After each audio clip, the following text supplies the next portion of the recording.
Добар ден во вестите во 18 часот. На почеток преглед на насловите од денеска. Инфлацијата во мај била 4,8%. Најмногу растат цените во транспортот. Од ноќеска на полноќ нови цени на горивата. Владата со нова идеја за клинички центар. Сака да го гради кај салата Борис Трајковски и со тунел да го поврзе со воена болница. Зоран Јованов ослободен од вина. Не бил крив што син му го возел неговото возило со кое ја усмрти Фросина Кулакова. Објектите во Кочани воопшто не биле во плановите на ДЗС за надзор, тврди обвинителството. Екс-директорот Чабан Салиу негираше дека подписите се негови. Екс-премиерот Никола Груевски, пред да ја напушти Македонија, престојувал во хотел во Охрид, открива Александар Маленко. 2:37, 2:40. Добро, се отвора гаражата. Се отвори, да. А може ли гаражата да се отвори ако некој од хотелот не отвори? Ја се отвори.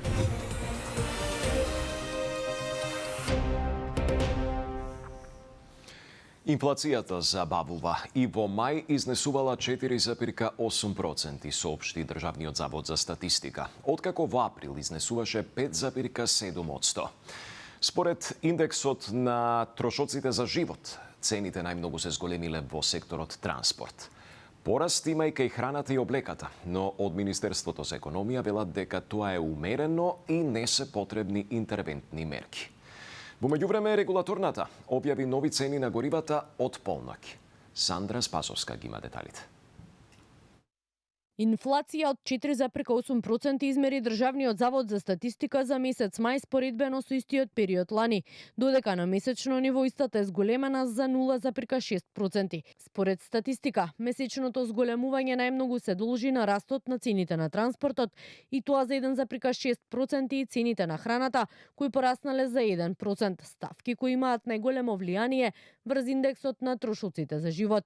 Доколку се направи споредба на годишно ниво, тогаш во мај 2025 споредбено со истиот месец годинава, цените на храната се зголемиле за 4,7%, додека транспортот за една година пораснал за 11%. Освен трошоците за живот, втор показател за инфлацијата е индексот на цени на мало, кој пак од почетокот на годината досега е значително зголемен и во мај бележи зголемување од 5,6%. Од Министерството за економија велат инфлацијата е во рамки на очекуваното и како влада внимателно ги следат движењата на цените. Меѓу можните мерки со кои би интервенирале доколку е потребно се намалувањето на ДДВ-то кој одредени основни прехранбени производи или пак таргетирани пакети за поддршка на најранливите категории. Инфлацијата во земјата останува на умерено ниво. Истовремено, кај одредени категории е забележана стабилизација или намалување на цените, што укажува на постепено ублажување на инфлаторните притисоци. Во овој момент нема потреба од интервентни мерки. На годишно ниво во еврозоната пак во мај инфлацијата е 3,2%, додека во април беше 3%, што е далеко од прогнозите на Европската централна банка за инфлација од 2%. Растот на инфлацијата како кај нас, така и во еврозоната е најмногу поттикнат од растот на цената на енергенсите и глобалните ограничувања за снабдување поради војната на Блискиот Исток. Цените на нафтата на светските берзи натаму се околу $100 за барел и бележат зголемување од речиси 4%. Со последната одлука на Регулаторната комисија за енергетика во земјава од ноќеска на полноќ пак македонските граѓани ќе точат дизел по цена од 87 денари за литар, што значи зголемување од денари половина во споредба со претходната недела, додека бензините се намалуваат за 2 денари и 95 и 98 ќе се продаваат по цени од 86 и 88 денари за литар. На овие цени, дел од компаниите кои се снабдуваат преку рафинеријата Окта имаат и дополнителен попуст од 2 денари за литар. Премиерот Христијан Мицкоски на брифинг со новинарите кажа дека владата прави планови за изградба на нов клинички центар во Скопје. На нова локација станува збор за парцелата на Илинденска кај салата Борис Трајковски, на која што порано предвидено беше да се гради трговски центар. Таму е Мирјана Мирчевска-Јовановиќ, во живо ја вклучуваме во вестите, па ми повели да чуеме дали има информација кога би станал реалност овој проект, кој што еве сите влади досега го најавуваат. Бурче, секој нов министер за здравство е, но секој нов премиер кажува дека Македонија и во Скопје ќе се изгради нов модерен клинички центар. Последниот предлог беше денеска, каде што премиерот Мицкоски кажа дека на оваа локација пред платото на спортската сала Борис Трајковски ќе се изгради нов клинички центар. Тој вели дека ова земјиште е на приватен собственик и треба тука без проблем, а и веќе и на добар пат се преговорите со собственикот да почне со изградба на новиот клинички центар. Да слушнаме тука што каже и премиерот Мицкоски.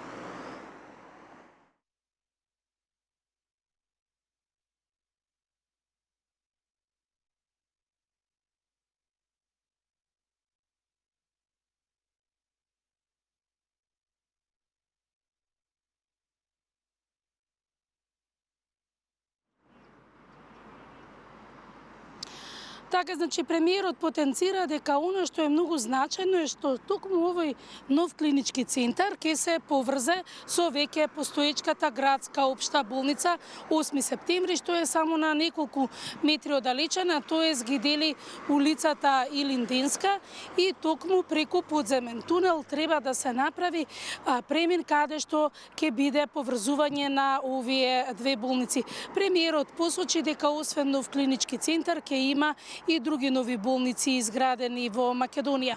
Инаку клиничкиот центар и неговата изградба, како што кажавме, со секој нов мандат, последниот предлог беше во предходниот состав на владата, каде што се предлагаше на обиколницата кај Скопје на излезот од општина Ѓорче Петрев, тука да биде новиот клинички центар. Беше многу оптимистичка идеја со многу голем број на пресконференции, каде што се објаснуваше дека има добра инфраструктура, но она што застана во овој предлог беше откупот на земјиштето и нерешени меѓусемејни имотни прашања. Исто така, клиничкиот центар имаше идеја да се гради и на сегашната локација на улицата Водњанска, каде што италијанска компанија направи проект план и предложи таа да биде изградена таму со реновирање, со нови згради, но сепак со доаѓањето на новиот министер Филипче беше повлечено тогашен, значи, министер за здравство, каде што велеа дека тој простор не е добар, дека ќе има поголеми трошоци и фирмата најави 8 милиони евра уштета, зашто се уште има и спор. Исто така и премиерот и министерот за здравство Азир Алиу во декември кажа дека овдека има добра локација за изградба на клинички центар, но имаше идеја и оној неискористен објект на градската општа болница 8 септември да биде преуреден и да биде нов клинички центар. Борче, ние секако ќе следиме и во наредните денови, сигурно и министерот за здравство ќе има став по ова прашање и се надеваме дека ќе имаме модерен и нов клинички центар. Ти благодарам, Мирјана Мирчевска-Јовановиќ, за денешниот брифинг на премиерот Мицкоски со новинарите и идејата за изградба на нов клинички. Еве што друго ќе гледате. Зачестија каснувањата од крлежи. За да се избегнат компликации, треба да се вадат во болница, советуваат лекарите.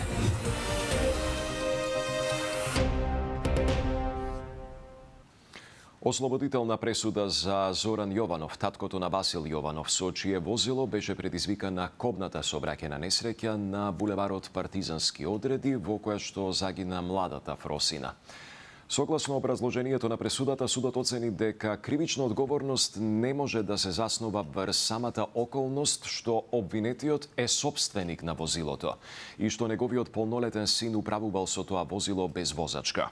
Законодавецот ваквото однесување изречно го регулирал и санкционирал како прекршок во Законот за безбедност на сообраќајот на патиштата, а судот не може преку проширено толкување на кривичниот закон да создава нови облици на кривична одговорност кои што законодавецот не ги предвидел. Велат од кривичниот и додаваат дека во конкретниот случај непосреден извор на опасност и непосреден причинител на настанатата последица е полнолетниот возач како самостоен учесник во сообраќајот.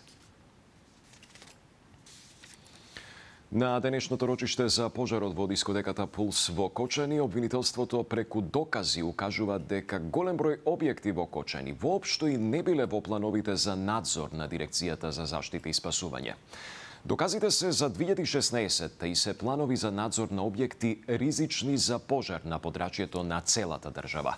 Во нив се утврдени критериуми за проценка за ризик од пожар и други безбедносни ризици.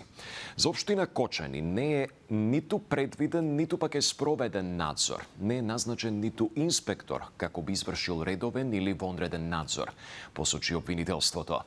Во 2015-та, според обвинителството, имало само еден надзор во Кочани во продажен објект, а ризичните не биле поминати. Ваквите наоди ги негираше поранешниот директор на ДЗС Шабан Салију, кој тврдеше дека на презентираните документи не е неговиот потпис. Судскиот процес во кој што обвинети се 35 лица се уште е во фаза на изнесување материјални докази.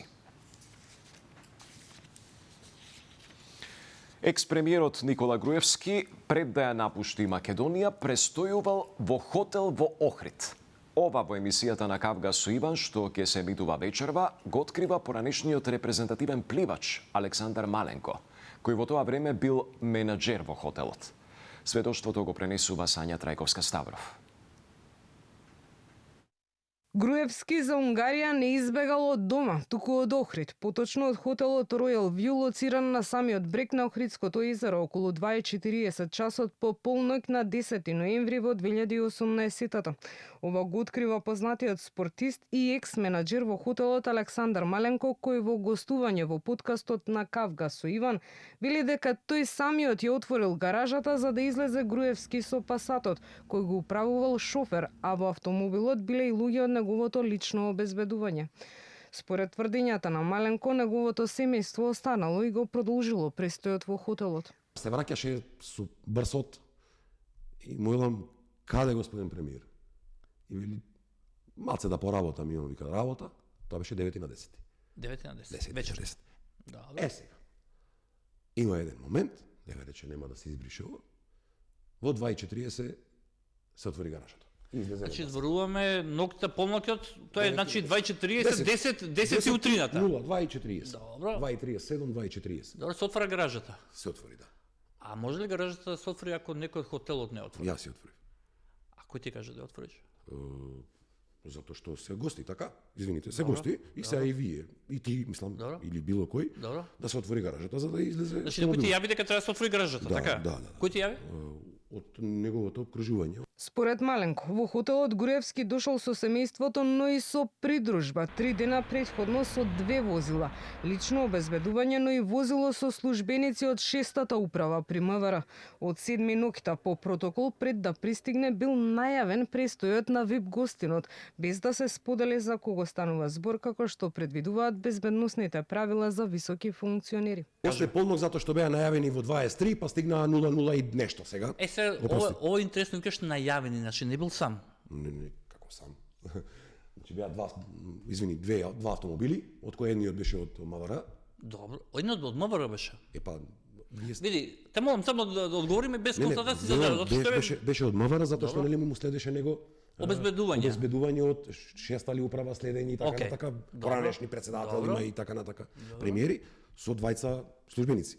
И неговиот приватен, ВМРО ли, негов ли, не е битно, возило со шофери со обезбедување. А беше некој друг член од сопругата и двете керкички. со него? Сопругата и двете керкички. И кога се чекира сите заедно, во една иста соба, две соби? Не се чекира, јас ги пречекав во гаража.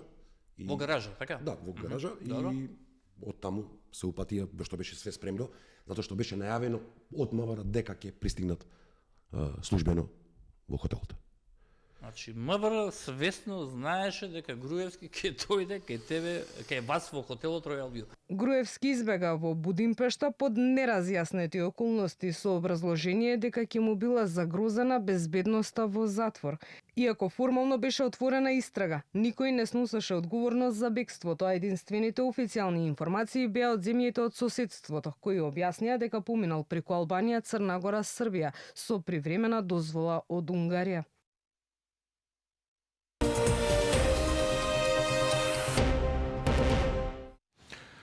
Законот за правична застапеност ќе се најде на собраниска седница в среда, најави председателот на собранието Африм Гаши. Ќе се носи со така наречен мал бадентер, откако Комитетот за односи меѓу заедниците одлучи дека за законот ќе биде потребно и мнозинство од присутните пратеници што припаѓаат на немнозинските заедници.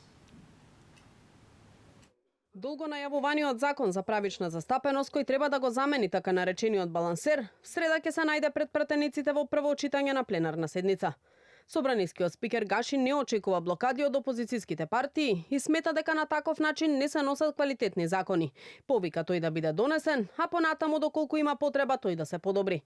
Порача дека законот ќе се носи во редовна постапка и дека ќе се одржи и отворена јавна дебата пред тој официјално да биде донесен. Можеме да дебатираме, да амандаментираме, да предлагаме, да повикуваме, еве имаме свикана јавна дебата по овој закон, ќе ги слушаме експертите, правниците. Ајде да го подобриме законот, не да блокираме. Јас ги повикувам сите пратеници да работиме заедно за подобри закони, а не за блокада. Тоа не е начин како би дошле до посакуваната цел. Со законот за соодветна и правична застапеност се става крај на злоупотребите кои се правеле со балансерот, порачуваат од владеачката вреди. Оттаму појаснуваат дека законот нема да важи само за вработувањата во јавниот сектор, туку и за унапредување, а неговото спроведување ќе го контролира координативно тело, предводено од вице-премиерот Беким Сали. Во рок од 6 месеци од донесувањето на законот ќе се донесе методологија, што во практика ќе ја уреди правичната застапеност, годишните планови за вработување и конкурсите. Таа ќе се заснова на последниот попис на населението за застапеноста да го одразува реалниот демографски состав. Законот за правична застапеност влезе во собраниска процедура уште минатата недела, кога во тензична атмосфера помина во Комисијата за политички системи во Комитетот за односи меѓу заедниците, каде беше одлучено дека ќе се носи со така наречен мал бадентер, односно мнозинство гласови од присутните пратеници и мнозинство гласови од припадниците на немнозинските заедници. На овој начин скоро известно е дека владеачкото мнозинство ќе успее да обезбеди бадентерова поддршка и без пратениците од ДУИ и партијата на села, кои категорично се спротивставуваат на носењето на ваквото законско решение. Од ДУИ најавија и пружање физички отпор за законот да не помине во собранието, а од Албанскиот сојуз на села доставија свој паралелен предлог за правична застапеност во собранието. Освен уставните измени, согласно преговарачката рамка, Македонија има обврска да донесе и акциски план за заштита на малцинствата. Но од владата велат дека иако тој е подготвен со европски експерти, се уште нема зелено светло од Софија. Кои се забелешките на Бугарија не е познато, но премиерот Мицкоски е оптимист дека и оваа пречка ќе се надмине. Јован Ѓорговски. Зошто Бугарија го блокира акцискиот план за малцинствата е прашање што треба да се постави до официјална Софија, вели премиерот Христијан Мицкоски. Според него станува збор за политика што источниот сосед со децении ја спроведува кон земјава. Мицкоски претходно посочи дека документот, подготвен во соработка со европски експерти, уште во јунари годинава добил поддршка од 26 земји членки на Европската унија, но не и од Бугарија. Во таа прилика главните обвинувања меѓу Скопје и Софија беа за јазикот со кој документот бил испратен до Бугарија, а кој бугарското МНР потоа го нарече достапен јазик во Македонија. Па не знам, тоа прашање ќе треба на нив да им го поставите, јас наистина не знам, зошто претпоставувам таа политика трае со децени. Не е тоа политика која што е од денес почната. За жал, некои претходни политички елити кај нас тоа не успеа да го препознаат и беа кратковиди и претпоставувам лекомислени или се воде од личните интереси, мислејќи дека ако потпишат бел лист хартија, сите проблеми ќе бидат решени. Тоа така не иде во реалниот свет и во реалната политика. За жал направија големи проблеми. За жал ќе треба тие проблеми да ги решаваме и ги решаваме еден по еден. Канал 5 испрати прашање до бугарското МНР за нивната позиција во врска со акцискиот план за малцинствата и појаснување каде според нив е застојот за документот, но одговор за сега нема. Последната информација пак објавена на нивниот вебсайт сепак е поврзано со Македонија и се однесува на Ива Михаилова од Кочани која бара лекување во Бугарија, но и биле одземени македонскиот и бугарскиот пасош откако учествувала во сообраќај на несреќа со смртни последици. Акцискиот план за заштита и напредување на правата на припадниците на заедниците инаку произлегува од преговарачката рамка на земјава, според информациите од македонската влада, истиот е изработен од домашни и меѓународни експерти во блиска консултација со Советот на Европа и Европската комисија. Од владата инаку во неколку наврати депутати посочија дека станува збор за документ кој содржи јасно дефинирани мерки, рокови и надлежни институции и е целосно согласен со европските стандарди. Без акцијскиот план, дури изјавява да ги донесе уставните измени, нема да може да го отвори првиот кластер од преговорите со Европската унија. Почна собраниската процедура за уште 2 закона од реформската агенда, за судска и за јавно-обвинителска служба, чиј предлагач е министерот за правда. Што предвидуваат тие и какви се реакциите на синдикатот од прилогот на Афродита Рамос? Предлог законите за судска и јавно-обвинителска служба, како дел од реформската агенда, поминаа на првото читање во Собраниската комисија за политички систем и односи меѓу заедниците. Според предложените измени, судските и јавно-обвинителски службеници би добиле статус на посебни административни службеници, со цел да се надминат сегашните проблеми со оценувањето и унапредувањето на овие административци. Дополнително се воведува и одредба која го уредува и евентуалното зголемување на платите. Предлог законот за судската служба представува едно од клучните реформски законски решенија, насочени кон зајакнување на независноста, ефикасноста и професионалноста на судството и судската власт. Иако во изминатата деценија повеќе пати беше изменуван и дополнуван, неговата примена покажа сериозни ограничувања, слабости и недоследности. Сепак, првото читање помина во атмосфера на политичко препукување, бидејќи според представниците од власта, опозицијата е против реформските закони, додека пак опозицијските пратеници се на ставот дека законите не се доволно квалитетни и ќе бидат вратени на доработка. Реформската агенда бара подобрување на платниот систем и на статусот на судската служба. Министерството за правда наместо тоа носи нов закон со кој се создава централизирана кадровска структура. Првиот човек на синдикатот на работниците од управата, правосудните органи и Здружение на граѓани Трпе Дејановски најавува предлози и амандмани на овие 2 предлог закона, бидејќи како што појаснува и со нив принципот на исплата на платите останува ист. Од пресметката што направивме до сега, платата не е зголемена, она што го баравме исто, додатоците на плата да бидат анблок, односно да ги добиват овие вработени секој месец, истото повторно условено со одлуки на судски буџетски совет и одлуки на обвинителот. Како што потенцира предлагачот, односно владата, овие предлог закони се подготвени согласно стратешките приоритети кои ги налага реформската агенда во дел од владење на правото во рамки на фундаменталните вредности. Преку овој чекор кој требаше да биде завршен до јуни минатата година, а со грејс период до јуни годинава, ЕУ налага да се регулираат платите на судиите, обвинителите, како и на судската и обвинителската служба.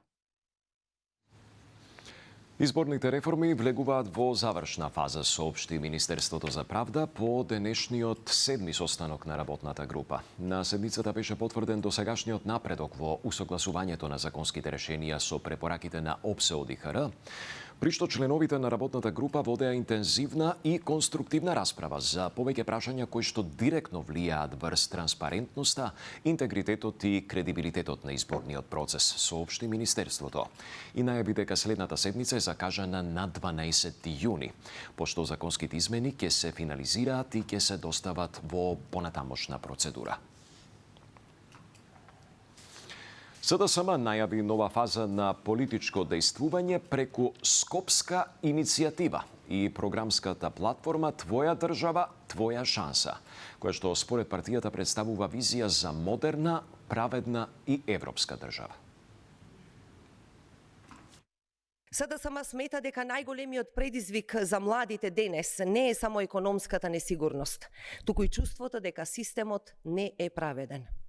Токму затоа централно место во платформата има борбата против корупцијата и воспоставувањето систем во кој институциите функционираат без политичко влијание, а законот важи еднакво за сите. Нов антикорупцијски закон, темелен ветинг на сите избрани и именувани функционери, целосна проверка на потеклото на имотот, нови институции за борба против корупцијата, дигитализација на услугите и воспоставување механизми кои што ќе спречат партизација и ќе спречат злоупотреба. Универзалната сала и калето ќе бидат готови до 2028-та, но не и реконструкцијата на поштата. Министерот Љутков вели дека станува збор за покомплициран проект кој што предвидува и конзервација на внатрешноста на објектот.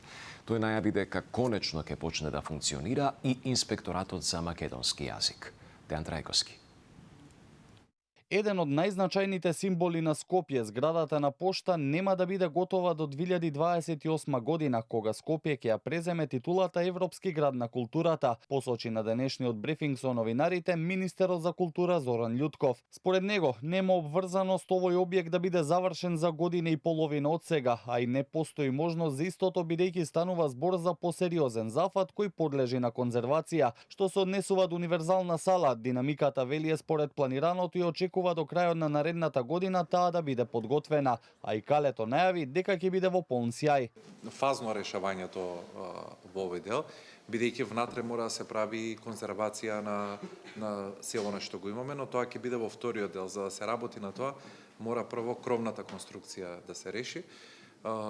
Проектот е готов, обезбедени се средства, моментално е во Министерство за транспорт и врски, го чекаме одобрението за градба и почнуваме со работа.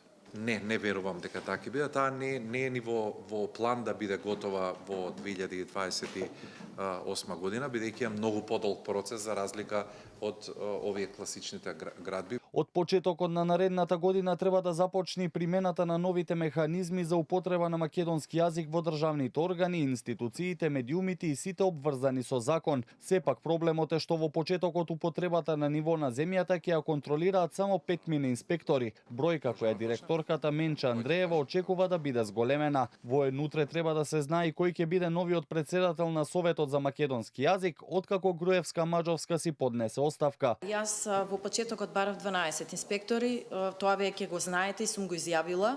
Меѓутоа и со овие 5 доволно е што ќе започнеме постапката и што ќе можат да почнат со обука. Нема да застанеме тука, секако ќе работиме на екипирање на инспекторатот и на зголемување на бројката на вработени. Не се откажуваме, упорни сме и ќе стигнеме верувам дека ќе стигнеме до целта да екипираме еден инспекторат кој ќе биде функционален и ќе може да извршува својата работа. Што се однесува до туризмот, според последните податоци, Македонија во просек остварува 1,9 ноќевања на странските туристи и најпосетувани се Охриди Скопје, но не и останатите убавини кои ги нуди земјава. Министерот Љутков уверува дека со новата долгорочна стратегија со која се прави соодветна анализа и мапирање, а е вклучен и приватниот сектор, оваа слика ќе биде променета. Иако дел од странските туроператори веќе откажаа посети во земјава, меѓу кои се и холандските, а и дел од авиокомпаниите меѓу кои Луфтханза, Љутков вели дека нивното место го зазеле други компании и дека најчести туристи се од Србија, Бугарија, Турција, Англија и Германија. По 4 граѓани во просек дневно се јавуваат на инфективната клиника поради каснување од крлежи. Со доаѓањето на пролетта се активираа и инсектите, па лекарите советуваат граѓаните да не се обидуваат сами да ги вадат крлежите. 4 граѓани за едно денонуќе побарале помош во клиниката за инфективни болести откако биле каснати од крлеж.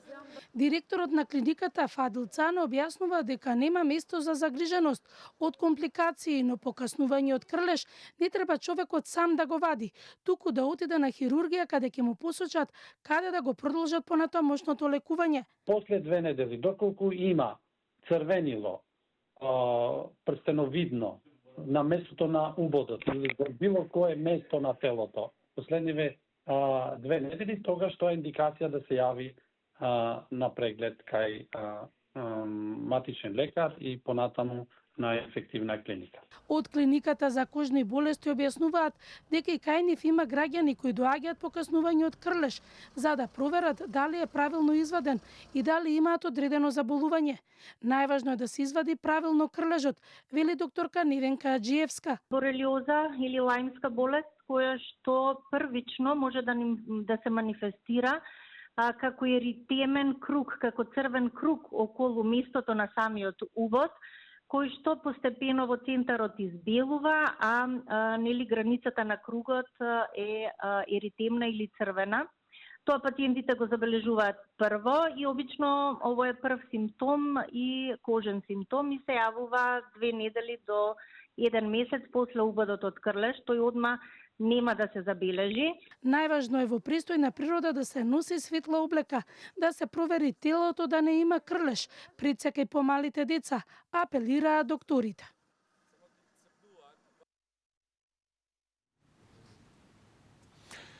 Изутринава на 60 годишна возраст почина Арсим Зеколи, политички аналитичар и колумнист. Тажната вест ја објави неговиот брат, доктор Шевкет Зеколи, преку објава на социјалните мрежи. Информирајќи го семејството, пријателите и најблиските за загубата на нивниот близок. Арсим Зеколи во пошироката јавност во Македонија и регионот беше препознатлив како истакнат колумнист и коментатор на општествено-политички процеси. А во својата кариера ја извршуваше функцијата амбасадор на Македонија при ОПСЕ во Виена. Останете и понатаму на Канал 5, следува Само вистина денеска со Јана Јосиповска. Пријатно.